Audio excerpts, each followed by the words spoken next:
As the governor mentioned, our next person that will be on stage is somebody that we want to really take a moment to honor and thank for his service not only to the state, but to our country.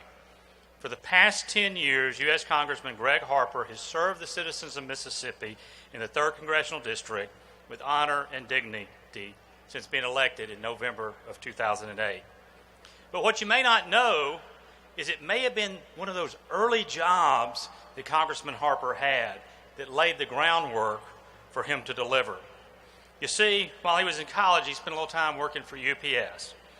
Now, it's a long way from Jackson's UPS Center to Capitol Hill, but through the 10 years he was in Washington, Congressman Harper turned out to be the total package. He never forgot who he represented. He delivered for Mississippi's World War II veterans when they visited Washington during a government shutdown. He joined them on the National Mall and removed the barricades to allow those veterans to see the memorial that was there to honor them.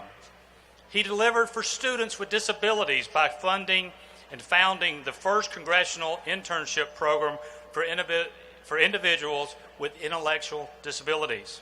He delivered for our youngest citizens by authoring the Gabriel Miller Kids First Research Acts, which ended taxpayer financing for presidential campaigns and conventions, directed that money to pediatric research, and over a 10-year period will put $126 million into that research. And he delivered for his fellow congressmen as chairman of the Committee of House Administration with his quick reactions following a tragic shooting when his peers were practicing for the annual congressional baseball game and helping assure that game went on as planned.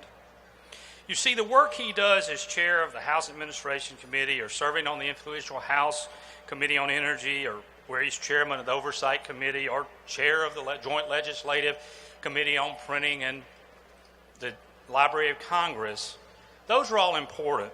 But what sets him apart is he's never strayed from his convictions. He's never too busy to talk to constituents, and he never forgets what's important to Mississippi.